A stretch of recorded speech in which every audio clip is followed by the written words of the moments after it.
Hello and welcome back to my channel. ഇന്ന് നമ്മൾ ചെയ്യാൻ പോകുന്നത് ഇഡ്ലിപ്പൊടിയുടെ റെസിപ്പിയാണ് കേട്ടോ.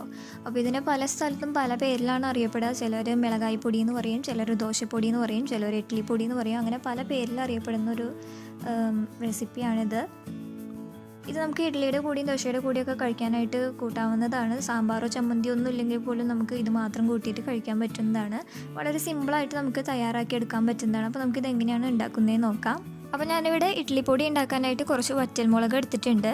ഇത് ഏകദേശം ഒരു 50 ഗ്രാമോളം ഉണ്ടാവും. പിന്നെ നമുക്ക് കുറച്ച് കറിവേപ്പില വേണം, എള്ള് വേണം, 1 ടീസ്പൂണോളം കുരുമുളക് എടുത്തിട്ടുണ്ട്. പിന്നെ കുറച്ച് കായംപൊടി, പിന്നെ കുറച്ച് ഉഴുന്ന് പരിപ്പ് വേണം. ഇത് ഏകദേശം ഒരു 150 ഗ്രാമാണ് ഞാനിപ്പോൾ എടുത്തിട്ടുള്ളത്. പിന്നെ വേണ്ടത് കടലപ്പരിപ്പ്, ഇതൊരു 100 ഗ്രാമാണ് എടുത്തിട്ടുള്ളത്. നമുക്ക് പെട്ടെന്ന് തന്നെ ഇഡ്ലിപ്പൊടി തയ്യാറാക്കാം. അപ്പോൾ ഞാൻ ആദ്യം തന്നെ ഈ ഒരു പാനിലേക്ക് നമ്മൾ എടുത്ത് വെച്ചിരിക്കുന്ന വറ്റൽമുളക് ഒന്ന് എടുത്തിട്ട് ഒന്ന് വറുത്തെടുക്കുകയാണ്. ഞാൻ ഇതിൻ്റെ ഞെട്ടൊന്നും ഇപ്പോൾ കളയണില്ല. ഇപ്പോൾ അത് ഞെട്ടൊക്കെ കളയണമെന്നുണ്ടെങ്കിൽ അതിനകത്ത് ഉള്ള അരിയൊക്കെ പുറത്തേക്ക് പോയിട്ട് പിന്നെ അത് പാത്രത്തിൽ കിടന്ന് പെട്ടെന്ന് അത് കരിഞ്ഞു പോകും. അത് കാരണം കൊണ്ട് ഞാനത് വറുത്തതിന് ശേഷമാണ് ഇതിൻ്റെ ഞെട്ട് കളയുന്നുള്ളൂ. അപ്പോൾ ഞാനിത് ഒരു 50 ഗ്രാമാണ് എടുത്തിട്ടുള്ളത്. അപ്പോൾ നമുക്ക് ഈ പാനിലേക്ക് ഇട്ടിട്ട് ഇതൊന്ന് വറുത്തെടുക്കാം. ഞാനിപ്പോൾ എണ്ണയൊന്നും ചേർക്കാണ്ടാണ് ഞാനിപ്പോൾ വറുക്കാൻ പോകുന്നത്. പിന്നെ നമ്മൾ ഇതിൽ ചേർത്ത് കൊടുക്കുന്ന ഓരോ ഇൻഗ്രീഡിയൻസ് എന്ന് പറയുന്നത് നമ്മളുടെ ഇഷ്ടത്തിനനുസരിച്ച് നമ്മളുടെ ടേസ്റ്റിനനുസരിച്ച് ചേർത്ത് കൊടുക്കാവുന്നതാണ്. ഇപ്പോൾ നിങ്ങൾക്ക് വെളുത്തുള്ളിയുടെ ഫ്ലേവറൊക്കെ ഇഷ്ടമുള്ളതാണെന്ന് വെച്ചാൽ ഇതിലേക്ക് കുറച്ച് വെളുത്തുള്ളിയും കൂടി ഇട്ട് കൊടുക്കാം കേട്ടോ. ആ വെളുത്തുള്ളിയും കൂടി ഇതിനൊപ്പം ഇട്ടിട്ടൊന്ന് ഫ്രൈ ചെയ്തെടുത്തിട്ട് മിക്സിയിലൊന്ന് പൊടിച്ചെടുത്താൽ മതി. ഇപ്പം ഞാനിതിലേക്ക് വെളുത്തുള്ളിയൊന്നും ചേർക്കുന്നില്ല. ഞാനിപ്പോൾ ഈ മുളകൊന്ന് വറുത്തെടുക്കട്ടെ ആദ്യം തന്നെ. പിന്നെ സാധാരണയായിട്ട് ഇഡ്ലിപ്പൊടിയൊക്കെ നല്ലെണ്ണ ചേർത്തിട്ടാണ് കഴിക്കാറുള്ളത്. അപ്പോൾ നല്ലെണ്ണയുടെ ടേസ്റ്റ് നിങ്ങൾക്ക് അത്രയ്ക്ക് ഇഷ്ടമില്ല എന്നുണ്ടെങ്കിൽ നിങ്ങൾക്ക് വെളിച്ചെണ്ണ ഒഴിച്ചിട്ടായാലും കഴിക്കാം കേട്ടോ. അപ്പോൾ ഞാൻ ആദ്യം തന്നെ ഈ മുളക് ഒരു 2 മിനിറ്റ് വറുത്തെടുക്കുന്നുണ്ട്. എന്നിട്ട് അതിന് ശേഷം ഞാനിപ്പോൾ അതിലേക്ക് കറിവേപ്പില ചേർത്ത് കൊടുക്കുന്നുള്ളൂ. കാരണം കറിവേപ്പില ചേർത്ത് കഴിഞ്ഞാൽ അത് പെട്ടെന്ന് തന്നെ വറുത്ത് നല്ല ക്രിസ്പി ആയിട്ട് വരും.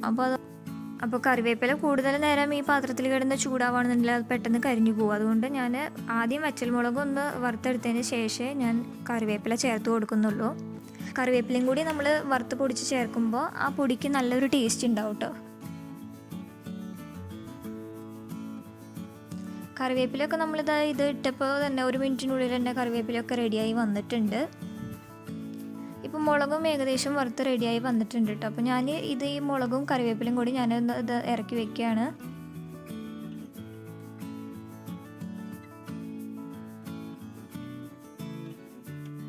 ഇനി ഞാൻ ഈ പാത്രത്തിലേക്ക് തന്നെ കുറച്ച് കടലപ്പരിപ്പും കൂടി ഇട്ട് കൊടുക്കുന്നുണ്ട് കേട്ടോ. ഇതിപ്പോൾ ഞാൻ 100 ഗ്രാം കടലപ്പരിപ്പാണ് എടുത്തിട്ടുള്ളത്. അപ്പോൾ നിങ്ങൾ കടലപ്പരിപ്പൊക്കെ എടുക്കുമ്പോൾ അതിൽ കല്ലൊന്നും ഇല്ലാണ്ട് നോക്കണം. അപ്പോൾ കല്ലൊക്കെ ഉണ്ടെന്ന് വെച്ചാൽ നമ്മളിത് മിക്സിയിൽ പൊടിച്ചെടുക്കുന്ന സമയത്ത് ആ കല്ലും കൂടി അത് ചേർത്ത് പൊടിഞ്ഞു പോകും. അത് കാരണം കൊണ്ട് നല്ല വൃത്തിയാക്കിയിട്ട് എടുക്കണം. നിങ്ങൾക്ക് വേണമെന്നുണ്ടെങ്കിൽ ഈ കടലപ്പരിപ്പും ഉഴുന്നുപരിപ്പൊക്കെ വേണമെന്നുണ്ടെങ്കിൽ കഴുകിയിട്ട് അതിൽ ഉപയോഗിക്കാം കേട്ടോ. അങ്ങനെ കഴുകിയിട്ടാണ് ഉപയോഗിക്കുന്നതെന്ന് വെച്ചാൽ അത് കഴുകി വെയിലത്തിട്ട് നല്ലപോലെ ഉണക്കിയെടുത്തതിന് ശേഷം വേണം നമ്മൾ വറുത്തെടുക്കാനായിട്ട്. നമ്മളിതിൽ ഉപയോഗിക്കുന്ന ഇൻഗ്രീഡിയൻസിലൊന്നും വെള്ളത്തിൻ്റെ അംശം ഉണ്ടാവാൻ പാടില്ല കേട്ടോ. അങ്ങനെ വെള്ളത്തിൻ്റെ അംശം ഉണ്ടെങ്കിൽ തന്നെ അത് പെട്ടെന്ന് കേടായി പോവും, ഒരുപാട് നാളത്തേക്ക് ഇരിക്കില്ല. അപ്പോൾ ഞാൻ ഈ കടലപ്പരിപ്പ് വറുക്കാനായാലും ഞാൻ എണ്ണയൊന്നും ഉപയോഗിക്കുന്നില്ല. ഇതും ഞാൻ ഡ്രൈ റോസ്റ്റ് തന്നെയാണ് ചെയ്തെടുക്കുന്നത്. അപ്പോൾ നമ്മൾ വെളിച്ചെണ്ണയൊക്കെ ചേർത്തിട്ട് നിങ്ങൾക്ക് വേണമെന്നുണ്ടെങ്കിൽ വറുത്തെടുക്കാം. പക്ഷേ വെളിച്ചെണ്ണയൊക്കെ ചേർത്തിട്ടാണ് നിങ്ങൾ വറുത്ത് പൊടിച്ചെടുക്കണേന്ന് വെച്ചാൽ അത് ഒരുപാട് കാലത്തേക്ക് എടുത്തു വയ്ക്കാനൊന്നും പറ്റില്ല. ഇപ്പോൾ ഞാനിവിടെ വെളിച്ചെണ്ണ ഒന്നും ചേർക്കാത്തതുകൊണ്ട് ഇതൊരു 1-2 മാസത്തേക്കൊക്കെ കേടുകൂടാണ്ടിരിക്കും കേട്ടോ. ഫ്രിഡ്ജിൽ വെക്കണമെന്നൊന്നുമില്ല, സാധാരണ ഒരു എയർ ടൈറ്റ് ആയിട്ടുള്ള ഒരു കുപ്പിയിൽ അങ്ങനെ ഇട്ട് വെച്ചാൽ മതി. അപ്പോൾ ഞാൻ കടലപ്പരിപ്പ് ആദ്യം തന്നെ ഒന്ന് ചെറുതായി ഒന്ന് വറുത്തെടുത്തതിന് ശേഷമാണ് ഞാനിപ്പോൾ അതിലേക്ക് ഉഴുന്നുപരിപ്പ് ചേർക്കാൻ പോകുന്നത്. ഇത് ഞാനൊരു 150 ഗ്രാം ഉഴുന്നുപരിപ്പ് എടുത്ത് വെച്ചിട്ടുണ്ട്. ഉഴുന്നുപരിപ്പാണെങ്കിലും നിങ്ങൾ എടുക്കുമ്പോൾ നല്ല ക്ലീൻ ചെയ്തിട്ട് വേണം എടുക്കാനായിട്ട്. കടലപ്പരിപ്പ് നമ്മൾ ആദ്യത്തെ ഒരു 1-2 മിനിറ്റ് ഒന്ന് ചൂടാക്കി എടുത്തതിന് ശേഷം ഉഴുന്നുപരിപ്പ് ചേർത്ത് കൊടുത്താൽ മതി കേട്ടോ. ഇനി ഇതിലേക്ക് ഞാൻ 1 ടീസ്പൂണോളം കുരുമുളകും കൂടി ചേർത്ത് കൊടുക്കുന്നുണ്ട്. അതുപോലെ 2 ടീസ്പൂൺ എള്ളാണ് ചേർക്കുന്നത്. സാധാരണ ഈ ഇഡ്ലിപ്പൊടിയൊക്കെ ഉണ്ടാക്കുമ്പോൾ അതിൽ വെള്ള എള്ളാണ് ചേർക്കാറ്. എൻ്റെ കയ്യിൽ ഇപ്പോൾ വെള്ള എള്ളില്ലാത്തതുകൊണ്ട് ഞാനിപ്പോൾ കറുത്ത എള്ളാണ് ചേർക്കുന്നത്. ഇതിപ്പോൾ ഞാൻ 2 ടീസ്പൂണോളം ഇതിലേക്ക് ചേർത്തിട്ടുണ്ട്. അപ്പോൾ ഇതും കൂടി ചേർത്തിട്ട് നന്നായിട്ടൊന്ന് റോസ്റ്റ് ചെയ്തെടുക്കണം. ഒരുപാട് ബ്രൗൺ കളറാക്കി എടുക്കണ്ട കേട്ടോ. ഇതൊന്ന് ചൂടായിട്ട് അതിൻ്റെ ആ ഒരു പച്ചമണം മാറി വരുന്ന രീതിയിൽ ഒന്ന് വറുത്തെടുത്താൽ മതി. ഇത് കറക്റ്റായിട്ട് വറുത്തില്ല എന്നുണ്ടെങ്കിലും നമ്മളിത് പൊടിച്ചെടുത്ത് കഴിയുമ്പോൾ ആ പൊടിക്ക് ഈ പരിപ്പിൻ്റെയും ഇതിൻ്റെയൊക്കെ ആ ഒരു പച്ചമണം ഉണ്ടാവില്ല, ആ ഒരു ടേസ്റ്റ് ഉണ്ടാവും. അത് കാരണം കൊണ്ട് നല്ലപോലെ വറുത്തെടുക്കണം. പക്ഷേ ഓവറായിട്ട് കളർ മാറിപ്പോകാൻ പാടില്ല. അപ്പോൾ നമ്മളിതൊരു മീഡിയം ഫ്ലെയിമിൽ ഇട്ടിട്ട് വേണം ഇതൊന്ന് റോസ്റ്റ് ചെയ്തെടുക്കാനായിട്ട്. ഇനി ഞാൻ ഈ സ്റ്റൗ ഓഫ് ചെയ്യുന്നതിന് മുമ്പായിട്ട് ഞാൻ ഇതിലേക്ക് 1 ടീസ്പൂണോളം കായം പൊടിയും കൂടി ചേർക്കുന്നുണ്ട് കേട്ടോ. അപ്പോൾ കായം പൊടി ചേർക്കുമ്പോൾ ഏറ്റവും ലാസ്റ്റേ ചേർക്കാൻ പാടുള്ളൂ. നമ്മൾ തീ ഓഫ് ചെയ്യുന്നതിന് മുമ്പായിട്ട് ചേർത്ത് കൊടുത്താൽ മതി. കാരണം ഒരുപാട് നേരം ചൂട് കൊണ്ട് ഇരുന്ന് കഴിഞ്ഞാൽ ആ കായം പൊടി പെട്ടെന്ന് തന്നെ കരിഞ്ഞു പോകും കേട്ടോ. ഇപ്പോൾ ഞാൻ പൊടിയാണ് ചേർത്തിട്ടുള്ളത് കായത്തിൻ്റെ, അതുകൊണ്ടാണ് ഞാനിപ്പോൾ ഇത് അവസാനം ചേർത്ത് കൊടുത്തിട്ടുള്ളത്. അപ്പോൾ നിങ്ങൾ കായാണ് ഉപയോഗിക്കുന്നതെന്ന് വെച്ചാൽ അത് ഇതുപോലെ നല്ലപോലെ ഒന്ന് ചൂടാക്കി എടുത്തിട്ട് ചൂടാറി കഴിയുമ്പോൾ അത് കട്ടിയാവുമല്ലോ, എന്നിട്ട് അത് മിക്സിയുടെ ജാറിലിട്ടിട്ട് പൊടിച്ചെടുത്താൽ മതി. ഇപ്പോൾ ഞാൻ കായം പൊടി ചേർത്തിട്ട് ഇതൊന്ന് ഇളക്കി 1 മിനിറ്റ് വെച്ചാൽ മതി കേട്ടോ. അത് കഴിഞ്ഞ് നമുക്ക് തീ ഓഫ് ചെയ്യാം. ഇപ്പോൾ നമ്മൾ വറുത്ത് വെച്ചിട്ടുള്ള പരിപ്പും വറ്റൽമുളകും ഒക്കെ നല്ലപോലെ ചൂടാറിയിട്ടുണ്ട്.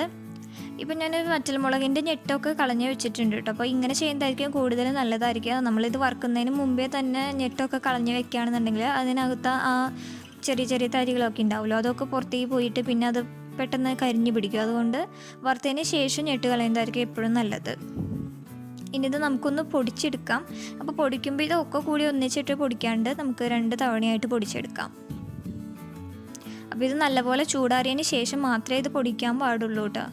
അപ്പോൾ നമ്മൾ മിക്സിയുടെ ജാർ എടുക്കുമ്പോൾ അതുപോലെ അതിലൊട്ടും വെള്ളം ഉണ്ടാവാൻ പാടില്ല. വെള്ളത്തിൻ്റെ അംശം ഉണ്ടെങ്കിൽ പിന്നെ നമുക്ക് ഈ പൊടി പെട്ടെന്ന് തന്നെ നാശമായി പോവും, ചെറിയ അതിൽ പൂപ്പലായിട്ട് വരും. അതുകൊണ്ട് നല്ല ഉണങ്ങിയിട്ട് വേണം മിക്സിയുടെ ജാർ എടുക്കാനായിട്ട്.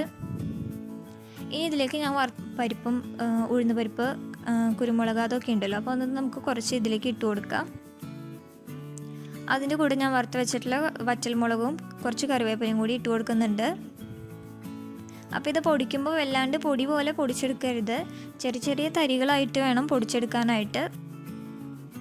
അതുകൊണ്ടാണ് ഞാനിത് ഒക്കെ കൂടി ഒന്നിച്ചിട്ട് പൊടിക്കാത്തത് തന്നെ. ഞാനിത് 2 തവണയായിട്ടാണ് പൊടിച്ചെടുക്കുന്നത്. അപ്പോൾ ഞാനിത് ആദ്യം തന്നെ ഇതൊന്ന് പൊടിച്ചെടുക്കട്ടെ. ഇപ്പോൾ ഞാനിത് നന്നായി പൊടിച്ചെടുത്തിട്ടുണ്ട്. അപ്പോൾ ഞാൻ നേരത്തെ പറഞ്ഞ പോലെ പൗഡർ പോലെ പൊടിച്ചെടുത്തിട്ടില്ല, ചെറിയ ചെറിയ ഇതുപോലെ തരികളായിട്ടാണ് ഞാൻ പൊടിച്ചിട്ടുള്ളത്. ഇങ്ങനെയാണ് ഈ ഇഡ്ലിപ്പൊടി പൊടിക്കേണ്ടത് കേട്ടോ. ഈ ഒരു പാകത്തിലാണ് ഇത് പൊടിച്ചെടുക്കേണ്ടത്. അപ്പോൾ ഇതുപോലെ തന്നെ നമുക്ക് ബാക്കിയിരിക്കുന്ന ഈ പരിപ്പും വറ്റൽമുളകും കൂടി ഒന്ന് പൊടിച്ചെടുക്കാം. പിന്നെ നിങ്ങൾക്ക് വേണമെന്നുണ്ടെങ്കിൽ ഇത് പൊടിക്കുന്നതിൻ്റെ കൂട്ടത്തിൽ ഇതിലേക്ക് ആവശ്യമായിട്ടുള്ള ഉപ്പും കൂടി ചേർത്തിട്ട് ഒന്നിച്ച് പൊടിച്ചെടുക്കാം കേട്ടോ.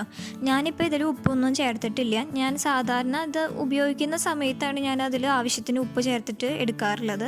അപ്പോൾ നിങ്ങൾക്ക് നിങ്ങളുടെ സൗകര്യപ്രദമായിട്ട് എങ്ങനെ വേണമെങ്കിലും ചെയ്യാം. ഒന്നുകിൽ പൊടിക്കുന്ന സമയത്ത് ചേർത്ത് കൊടുക്കുക, അല്ലെങ്കിൽ നിങ്ങൾ ഇത് ഉപയോഗിക്കുന്ന സമയത്ത് ആവശ്യത്തിനുള്ളത് ചേർത്ത് കൊടുത്താൽ മതി കേട്ടോ.